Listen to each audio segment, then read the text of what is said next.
열왕기하 13장 14절에서 25절.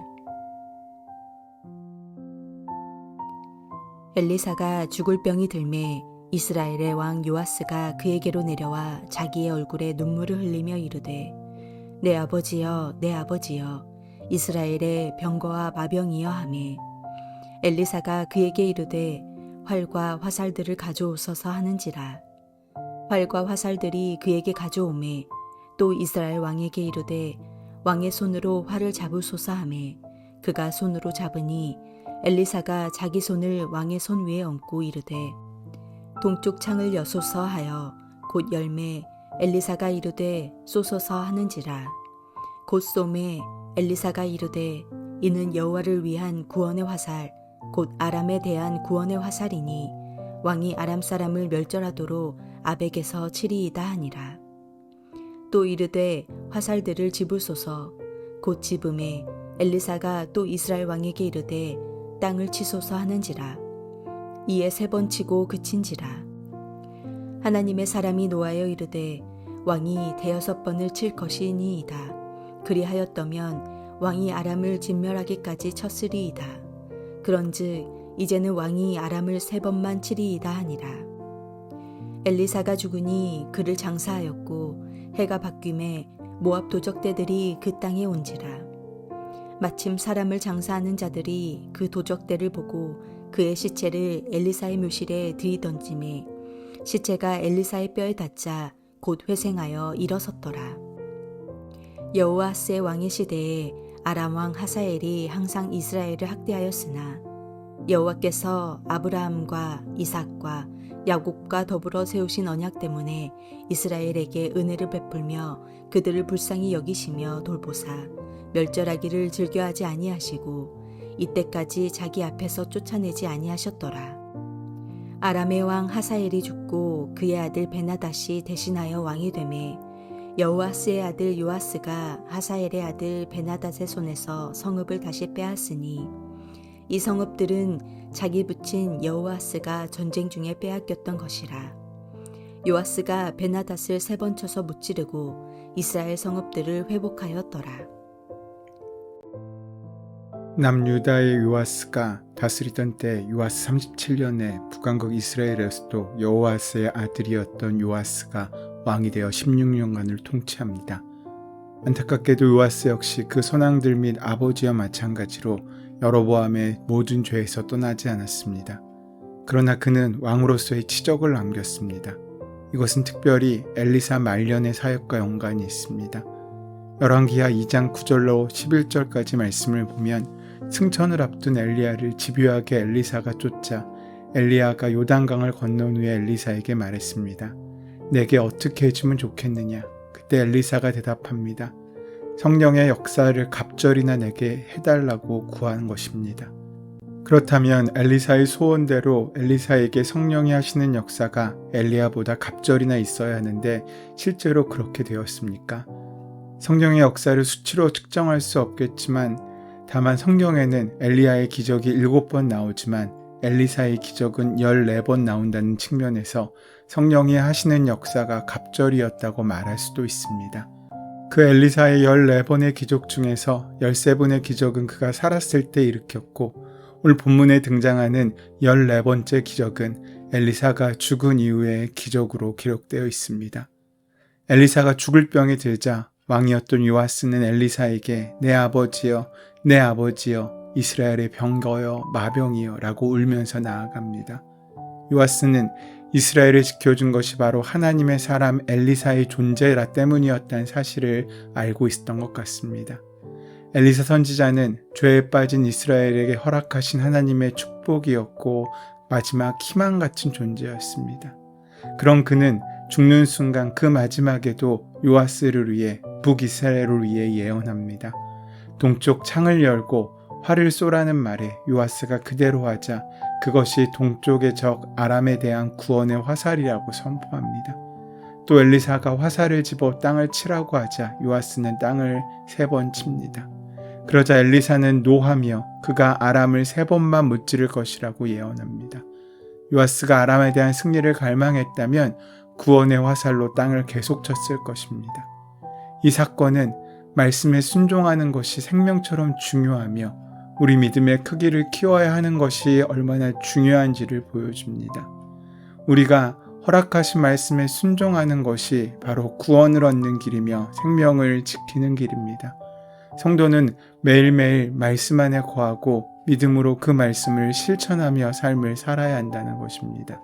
사실 이스라엘은 여로보암의 죄를 지으며 멸망의 길을 가고 있습니다.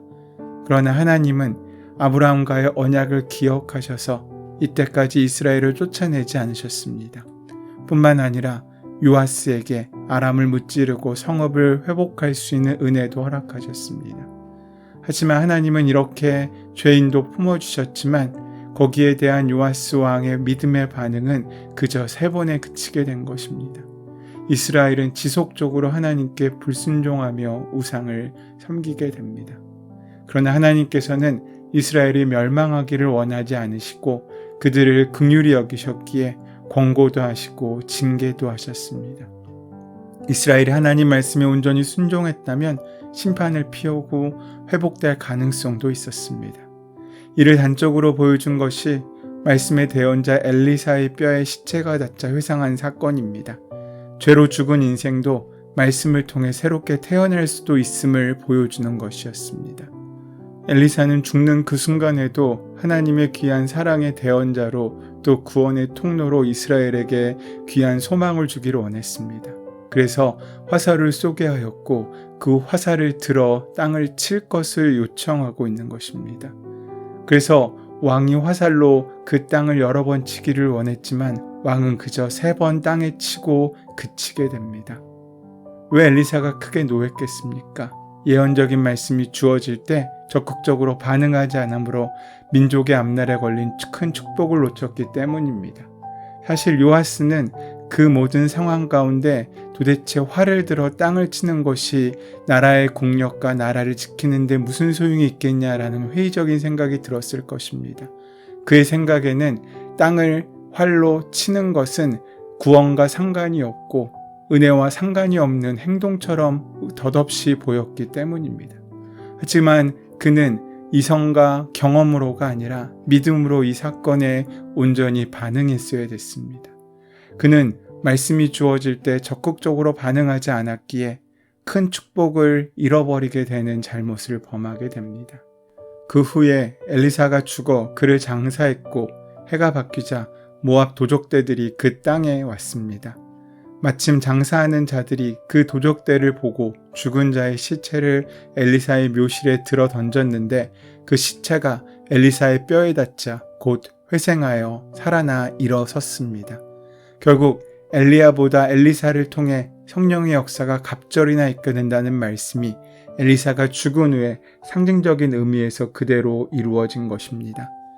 더 나아가 엘리사의 유언 같은 예언도 그대로 이루어집니다.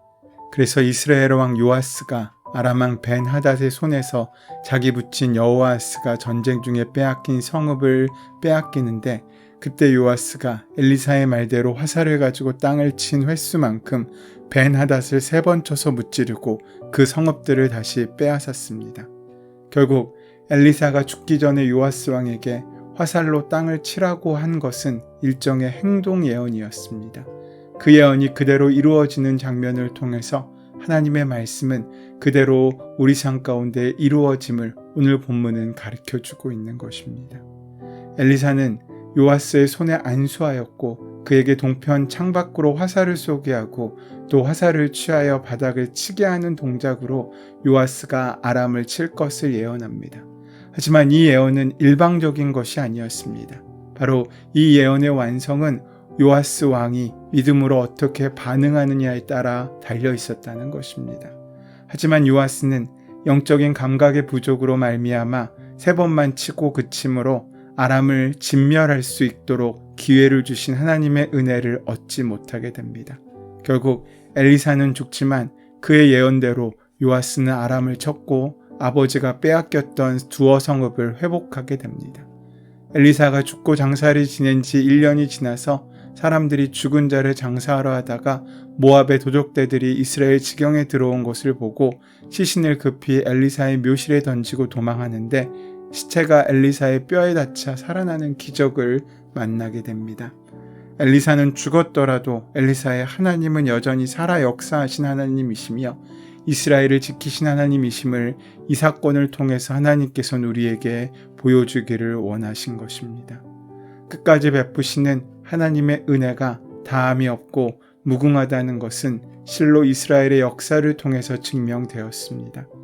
이스라엘의 열왕들은 결코 여로보암의 죄에서 떠나지 아니하였지만 하나님께서는 그들에게 계속해서 선지자들을 보내시면서 은혜를 베푸시고 돌이킬 기회를 허락하셨습니다. 참으로 놀라운 사랑입니다. 끝까지 기다리시고 인내하시는 하나님의 은혜와 자비의 손길을 우리는 여기서 볼 수 있습니다. 여호아스나 요아스 역시 아합의 시대와는 비교할 수 없어도 여전히 우상을 섬기는 왕들이었음에도 하나님께서는 그들에게도 은혜 베푸시기를 멈추지도 그치지도 아니하셨습니다. 심지어 엘리사의 죽음 이후에도 하나님은 살아계셔서 당신의 백성을 돌보고 계시다는 사실을 우리에게 깨닫게 하십니다. 오늘 우리는 그런 은혜를 깨닫고 살아가고 있습니까? 그 믿음을 소망하며 살고 있습니까? 오늘 우리의 죄악 가운데서도 여전히 살아가는 이유가 오직 하나님의 오래 참으심과 사랑 때문이라는 것을 알고 계십니까? 오늘도 우리는 계속해서 은혜로우신 그 하나님 앞에 영혼을 믿음으로 맡길 수 있어야 하고 말씀으로 순종할 수 있어야 합니다. 신앙생활에서 가장 중요한 기초는 우리 삶이 말씀대로 이루어진다는 믿음입니다. 그 믿음이 산으로 옮기는 믿음이 됩니다. 왜 성도에게 믿음의 능력이 나타납니까? 그것은 그 안에 말씀과 성령이 있기 때문입니다. 내가 믿음이 좋아 내 능력으로 이루는 기적이 아닙니다. 우리 안에 하나님의 특별한 기적이 드러난다면 그것은 내 능력의 결과가 아니라 믿음의 결과입니다. 성도에게는 내적인 힘이 외적인 힘보다 훨씬 큽니다. 그 내적인 힘은 믿음을 통해 나타납니다. 그 믿음은 은혜로 주어지기도 하지만 훈련을 통해 자라나기도 합니다. 말씀을 계속 먹으면서 말씀대로 이루어진다는 믿음을 키우면 산이 옮기는 믿음의 역사가 그 삶 가운데 나타나게 되는 것입니다. 특히 믿음의 말을 많이 하는 것이 중요합니다. 말씀대로 이루어진다라는 믿음은 말한 대로 이루어진다는 현실을 드러납니다. 말씀대로 이루어진다는 믿음과 말씀대로 살겠다는 순종 없이 말한 대로 이루어진다고 믿는 것은 그저 맹신일 뿐입니다. 하지만 말씀대로 이루어진다는 그 믿음과 말한 대로 살겠다는 순종이 우리 삶 가운데 함께 한다면 말은 대로 이루어진다고 믿는 것은 하나님의 은혜에 합당한 결과와 열매로 남게 될 것입니다. 우리의 믿음의 말대로 우리 삶이 이루어지기 때문입니다. 예수님은 이렇게 말씀하셨습니다. 누구든지 이 산더러 들리어 바다에 던지라 하며 그 말하는 것이 이루어질 줄을 믿고 마음에 의심하지 아니하면 그대로 되리라. 그 말씀은 누구든지 믿음으로 말하고 믿음으로 순종하면 그 말의 역사가 우리 삶 가운데 현실이 될 것이라는 의미입니다. 이 말씀에서 믿음이란 단어는 한 번만 등장하지만 말한다는 단어는 3번이나 나옵니다. 예수님의 이 말씀은 믿음의 말이 얼마나 중요한지를 보여주는 것입니다.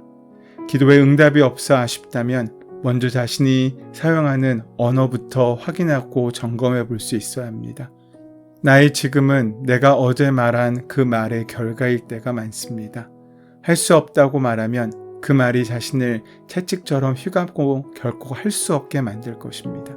그러므로 실패와 패배를 말하지 마시고 하나님을 믿고 하나님이 하실 일을 기대하며 이야기하십시오. 믿음의 고백을 습관화하고 하나님의 크신 역사를 앞세워 예비하신 축복을 다 누리시는 저와 여러분 되시기를 소원하고 축원합니다. 은혜의 주님, 주의 은혜와 기회는 영원해도 우리의 인생의 기회가 영원하지 않음을 절실히 깨닫게 하시고 그 은혜의 기회를 바르게 응답하며 선용하며 살게 인도하여 주시옵소서. 날마다 우리와 함께 하시고 은혜를 허락하시며 살 길을 주시는 우리 주 예수 그리스도 이름으로 기도드립니다. 아멘. 이제 오늘 우리에게 허락하신 말씀이 나에게 주시는 말씀으로 만나지기 위하여 함께 본문의 말씀을 묵상하시며 기도하시는 시간 가지도록 하겠습니다. 함께 기도합니다.